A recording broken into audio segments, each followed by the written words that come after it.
अस्सलामुअलैकुम नाज़रीन, मैं मोहम्मद असलम हुसैन सियासत की ख़बरों में आप सबका इस्तकबाल करता हूँ। आज 5 अप्रैल 2024 है। इस्लामिक तारीख़ के हिसाब से आज 25 रमज़ान मुबारक 1445 हिजरी है। पेश है आज की कुछ अहम ख़बरें। रियासत उत्तर प्रदेश में आज जुम्मतुल विदा और आने वाले दिनों में ईद उल फित्र और रामनवमी त्योहारों के पेश नज़र हुकूमत ने सख्ती बरतने की हिदायत जारी की है। उत्तर प्रदेश के चीफ सेक्रेटरी की जानिब से जारी गाइडलाइंस में कहा गया है कि किसी भी सूरत में सड़कों पर नमाज या दीगर मजहबी तकरीबात के इनेकाद की इजाज़त ना दी जाए और इसकी खिलाफ वर्जी होने पर मुतालिका मुंतज़मीन के खिलाफ बराह रास्त कार्रवाई की जाए। उत्तर प्रदेश के चीफ सेक्रेटरी दुर्गा शंकर मिश्रा ने वीडियो कॉन्फ्रेंसिंग के जरिए रियासत के तमाम डिवीजनल कमिश्नरों, डीएम और सीनियर पुलिस अफसरान के साथ अमन व अमान की सूरत हाल का भी जायजा लिया। उन्होंने कहा कि आने वाले दिनों में रियासत में कई त्यौहार होंगे। हर त्यौहार अमन और हम आहंगी के साथ मनाया जाए। तमाम अफसरान इस बात को यकीनी बनाएंगे कि मजहबी प्रोग्राम और दीगर तकरीबात सिर्फ मुकर्ररा जगहों पर ही होंगे। आज जुम्मतुल विदा और ईद के मौके पर सिक्योरिटी के सख्त इंतजाम किए जा रहे हैं। हिदायत जारी करते हुए चीफ सेक्रेटरी दुर्गा शंकर मिश्रा ने कहा कि त्यौहारों पर बगैर किसी कटौती के बिजली भी फराहम की जाए। उन्होंने ये भी हिदायत दी कि किसी भी मजहब पर तबसरा और अफवाहें अमन व अमान की सूरत हाल ख़राब कर सकती है, इसलिए इस पर खुसूसी तवज्जो दी जानी चाहिए। रियासत के तमाम अजला में सड़कों पर किसी भी मजहबी तकरीब का इनेकाद ना करने दिया जाए और इजाज़त के बगैर कोई जुलूस ना निकाला जाए। इसके लिए मजहबी रहनुमाओं के साथ पहले से ही मीटिंग करके मुतबादिल एहतमाम किया जाए। पिछले 10 साल में जो कुछ हुआ वो सिर्फ एक ट्रेलर है, पिक्चर अभी बाकी है। वज़ीर-ए-आज़म नरेंद्र मोदी ने बिहार के जमुई से लोकसभा इंतखाबात 2024 के लिए रियासत में एनडीए की इंतखाबी मुहिम का आगाज़ करते हुए ये बात कही। उन्होंने लालू और कांग्रेस पर तंज किया और नीतीश की तारीफ की। बिहार के जमुई से वज़ीर-ए-आज़म नरेंद्र मोदी ने लोकसभा इंतखाबात 2024 के लिए रियासत में एनडीए की इंतखाबी मुहिम का आगाज़ किया। आन जहानी रामविलास पासवान के दामाद और लोक जनशक्ति पार्टी के सदर चिराग पासवान के बहनोई अरुण भारती के लिए वोट मांगने पहुंचे वज़ीर-ए-आज़म नरेंद्र मोदी ने इंतखाबी जलसे से खिताब करते हुए अपने तारीफों के पुल बांधते हुए कहा कि मोदी की सोच सबसे अलग है।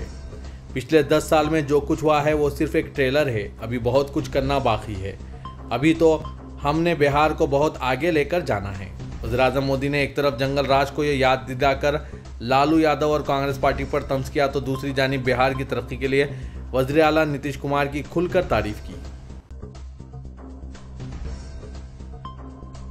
दिल्ली हाईकोर्ट ने इस अर्जी पर समाअत करने से इनकार कर दिया जिसमें अरविंद केजरीवाल के एक्साइज घोटाले में ईडी के जरिए हिरासत में लिए जाने के बाद इन्हें वज़ीर आला के ओहदे से हटाने का मुतालबा किया गया था।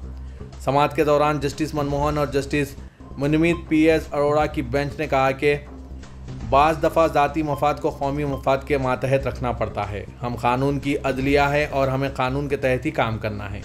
आपका इलाज यहाँ नहीं कहीं और है, आप किसी और मौजू अदालत से रुजू कीजिए। बेंच ने कहा कि इसने इससे पहले भी एक दरख्वास्त मुस्तरद की है जिसमें केजरीवाल को वज़ीर आला के ओहदे से बर्खास्त करने की दरख्वास्त की गई थी। आज फिर एक और दरख्वास्त को फिर से मुस्तरद किया जाता है। माह मुक़द्दस रमज़ान मुबारक का आज अलविदा जुम्मा है और मंगल को ईद उल फित्र का चांद नजर आने की उम्मीद है। अलविदा जुम्मे पर हर साल की तरह इस साल भी दिल्ली पुलिस और MCD की जानिब से खुसूसी इंतजाम किए गए हैं। दिल्ली की शाहजहानी जामा मस्जिद में आज जुम्मतुल विदा की नमाज अदा की जा रही है। इसके अलावा शाही मस्जिद फतेहपुरी, शाही ईदगाह, खसाबपुरा, मस्जिद शेखान शैया, जामा मस्जिद, कश्मीरी गेट, सुनहरी मस्जिद, बड़ी मस्जिद, शाहजहानी मस्जिद, पटौदी हाउस, मस्जिद फैज़ इलाही, मस्जिद भूरी भटियारी, मस्जिद अब्दुल नबी IT और मस्जिद एंग्लो अरबिक स्कूल वगैरह में अलविदा जुमे की नमाज के लिए लाखों मुसलमान जमा हो गए। इंद्रलोक में सड़क पर नमाज पढ़ने के वाक़े के बाद दिल्ली पुलिस ने अमन व अमान को बहाल रखने में कामयाबी हासिल की है। अलविदा जुमे के मौके पर भी शाहजहानी जामा मस्जिद, फतेहपुरी मस्जिद समेत बड़ी मसाजिद के आसपास दिल्ली पुलिस की जानिब से सिक्योरिटी के खुसूसी इंतजाम किए गए हैं। मस्जिद इंतज़ामिया की जानिब से भी मुसलमानों से अपील की है कि मस्जिद के अहाते में नमाज अदा की जाए, सड़क पर नमाज अदा करने से गुरेज करें। दिल्ली के वज़ीर आला ने जेल से सुनीता केजरीवाल के जरिए आम आदमी पार्टी के तमाम MLAs को पैगाम भेजा। भेजे गए पैगाम में वज़ीर आला ने MLA से कहा कि दिल्ली के 2 करोड़ लोग मेरा ख़ानदान है। मेरे जेल में रहने की वजह से ख़ानदान में किसी को भी परेशानी का सामना नहीं करना पड़े, इसलिए तमाम रुकने असेंबलीज़ को चाहिए कि वो अपने अपने इलाकों का बाकायदगी से दौरा करें और अवाम से पूछें और इनके मसाइल को फौरी हल करें। वज़ीर आला अरविंद केजरीवाल की अहलिया सुनीता केजरीवाल ने एक प्रेस कॉन्फ्रेंस की और तमाम एमएलएस को पैगाम पढ़कर सुनाया। उन्होंने कहा कि आपके अरविंद केजरीवाल ने तमाम एमएलएस को जेल से पैगाम भेजा है। वज़ीर आला ने अपने पैगाम में कहा है कि जेल में हूँ, इसकी वजह से दिल्ली वालों को किसी तरह की परेशानी नहीं होनी चाहिए, कोई मसला नहीं होना चाहिए। हर एमएलए को रोज़ाना अपने इलाकों का दौरा करना चाहिए और लोगों से पूछना चाहिए कि क्या इन्हें कोई मसला दरपेश है। किसी को जो भी मसला दरपेश है इसे हल करें।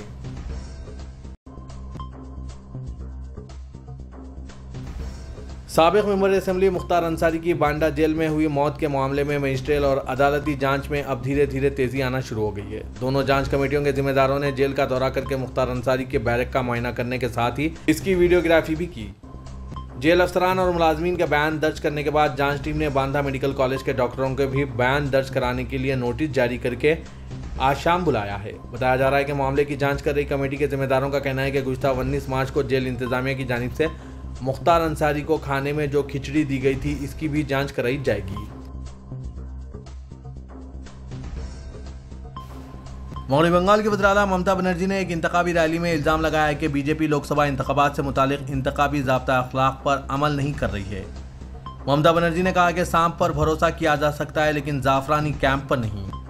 नाज़रीन, ममता बनर्जी के बयान पर आपके क्या ख्यालात थे? क्या ये सही है? आप अपने कमेंट के जरिए ज़रूर बताइएगा। कोच बिहार में एक रैली से खिताब करते हुए ममता बनर्जी ने इल्ज़ाम लगाया कि मरकज़ी एजेंसियां, बॉर्डर सिक्योरिटी फोर्स और CISF बीजेपी की इमा पर काम कर रहे हैं। उन्होंने इलेक्शन कमीशन से मुतालबा किया कि वो तमाम सियासी जमातों के लिए यकसा मौक़ों को यकीनी बनाएं। उन्होंने कहा कि बीजेपी आपसे कह रही है कि आवास योजना के लिए अपना नाम एक बार फिर दर्ज कराएं। क्यों दोबारा नाम लिए जा रहे हैं? वो मजीद नाम जमा कर रहे हैं ताकि आपको हटाया जा सके। ममता बनर्जी ने कहा कि आप सांप पर भरोसा कर सकते हैं, आप इसे पाल भी सकते हैं, लेकिन आप बीजेपी पर कभी भरोसा नहीं कर सकते। बीजेपी मुल्क को तबाह कर रही है।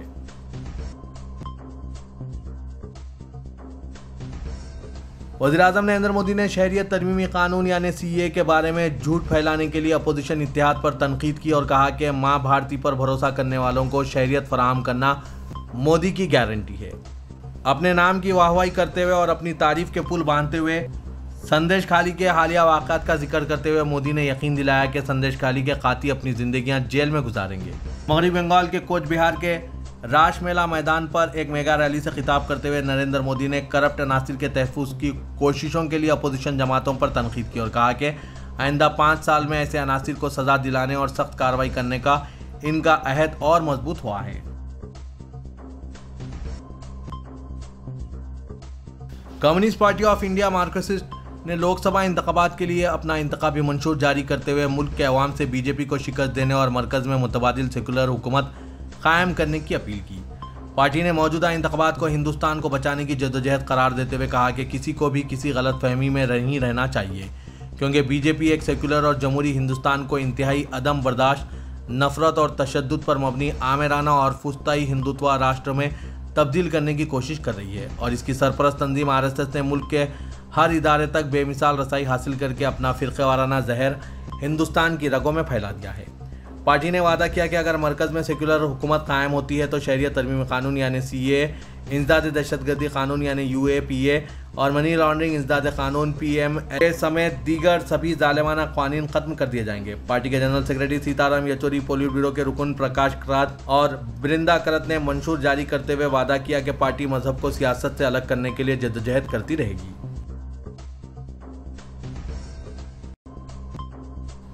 ED, CBI और इनकम टैक्स जैसी सरकारी एजेंसियों के गलत इस्तेमाल और इलेक्टोरल बॉन्ड पर कांग्रेस सदर खड़गे गांधी, जयराम रमेश जैसे सरकर्दा कांग्रेस लीडरान बीजेपी पर हमलावर हैं। इस दरमियान कांग्रेस ने सोशल मीडिया प्लेटफॉर्म X पर एक वीडियो शेयर किया है जिसमें दीगर पार्टियों के बदउनवान लीडरों की बीजेपी में शमूलियत और फिर इनके बेदाग हो जाने पर तंज किया जा रहा है। इस वीडियो में मोदी वॉशिंग मशीन और मोदी वॉशिंग पाउडर का तस्करा किया गया है जो दागदार से दागदार लीडर को हुब्बुल वतन और साफ सुथरा बना देते हैं। वीडियो में बैकग्राउंड से आवाज़ दी गई है जिसमें कहा जा रहा है कि जी हाँ मित्रों, आ गई लोकसभा चुनाव के इस त्यौहार में मोदी वॉशिंग मशीन। इसकी कीमत है महज 8,552 रुपये, जो ऑन होते ही चंदा स्पिन करती है, झट से महफूज धंधा देती है। वीडियो में मजीद बताया गया है कि इसकी भाजपा IT सेल टेक्नोलॉजी से बनाती है। इस पोस्ट में जिन लीडरों की तस्वीर शाया की गई है इनमें अजीत पवार, प्रफुल्ल पटेल, हिमंत बिस्वा शर्मा, अशोक चौहान, नवीन जिंदाल और गीता कौड़ वगैरह शामिल हैं। इन सभी को ईडी या सीबीआई का डर था जो बीजेपी में शामिल हो गए। हिमाचल प्रदेश के मंडी पार्लिमानी हलके से बीजेपी की उम्मीदवार कंगना रनावत ने कहा कि बीजेपी के लिए सबसे बड़ा मजहब कौम परस्ती है। लोकसभा इंतखाबात मजहबी जंग है। कंगना ने वज़ीर-ए-आज़म मोदी को राम और विष्णु का अंश करार दिया जो इनकी हिफाजत करता है। मंडी जिले के सुंदरनगर असेंबली हलके में बीजेपी के ओहदेदारों और कारकुनों से खिताब करते हुए कंगना ने स्टेज से कांग्रेस पर हमला किया और कहा कि कांग्रेस पार्टी ने अयोध्या में तामीर हुए राम मंदिर के लिए जमा किए गए चंदे को बीजेपी का एक घपला कहा था। रियासत तेलंगाना में 10 लोकसभा हलकों में कामयाबी के निशाने के साथ बीजेपी और संघ परिवार की तंजीमें राय दहिंदों तक रसाई के लिए असली तरीके इस्तेमाल कर रही है। बीजेपी ने सोशल मीडिया के जरिए 20 लाख राय दहिंदों तक पहुंचने का न सिर्फ मंसूबा तैयार किया बल्कि इस पर अमल का आगाज हो चुका है। बीजेपी जानती है कि महज इंतखाबी मुहिम से वोट हासिल होना मुश्किल है, लिहाजा इसने रियासती और इलाकाई सतह के मुतनाज़ा और हसास मसाइल के जरिए वोटर्स की जहन साजी शुरू कर दी है। बीजेपी और संघ परिवार की तेलंगाना में यलगार दरअसल नफरत के एजेंडे के जरिए हिंदू वोट बैंक मजबूत करना है। पहले मरहले में 20 लाख हिंदू वोटर्स की निशानदेही करके इन्हें सोशल मीडिया ग्रुप्स में शामिल किया गया, जहां रोजाना मुख्तलिफ उन्वानात से वीडियोस और कायदीन के बयानात पहुंचाए जा रहे हैं। दिलचस्प बात यह है कि तेलंगाना में सोशल मीडिया सरगर्मियों की रास निगरानी नई दिल्ली के बीजेपी ऑफिस से की जा रही है। रियासती बीजेपी के सोशल मीडिया वार रूम में 20 लाख राय दहिंदों के अलावा पार्टी वर्कर्स को हिंदुत्व नजरियात पर मबनी बयामात रवाना करना शुरू कर दिया है। विश्व हिंदू परिषद, बजरंग दल, सेविका समिति, वनवासी कल्याण आश्रम और हिंदू वाहिनी जैसी तंजीमों से वाबस्ता कारकुनों के अलहदा ग्रुप तैयार किए गए, जिन्हें सोशल मीडिया पर मुतहरिक करके हिंदुत्व एजेंडे पर मबनी मुख्तसर फिल्में, वीडियोस, रील्स, ग्राफिक्स और तस्वीर शेयर की जा रही है। पार्टी ने इलेक्शन मटेरियल के मवाद की तैयारी का काम हिंदुत्व नजरियात के माहिरीन के सुपुर्द किया है। बताया जा रहा है कि मरकजी हुकूमत की स्कीमात के लाखों इस्तेफादा कुनंदगान की निशानदेही करके इन्हें ग्रुप्स में शामिल किया जा रहा है ताकि मोदी हुकूमत के कारनामों से वाकिफ कराया जाए जो सिर्फ झूठ पर मबनी है। सदरनशीन Anmol group of companies Mohammad Salim ने मुसलमानों पर जोर दिया कि वो फलस्तीनियों से इजहार यगानगत के लिए ईद उल फितर सादगी से मनाएं और अपनी दुआओं में इन्हें शामिल रखें। अनमोल ग्रुप ऑफ कंपनीज की जानिब से आज रेड रोज पैलेस रूबरू पब्लिक गार्डन नामपल्ली में मुनक़िदा दावत इफ्तार से खिताब करते हुए उन्होंने इन ख्यालात का इजहार किया। इस मौके पर न्यूज़ एडिटर रोजनामा सियासत जनाब आमिर अली खान, सदरनशीन रियासती हज कमेटी मौलाना सैयद गुलाम अफजल बियाबानी, खुसरो पाशा के अलावा उलमा व मशाइखीन भी मौजूद थे। साबिक़ रुकन कानून साज कौंसल मोहम्मद सलीम ने कहा कि ईद सादगी से मनाते हुए और अपने इन फ़लस्तीनी भाइयों और बच्चों का तसव्वुर करें जो इजराइल की दरिंदगी का शिकार हैं।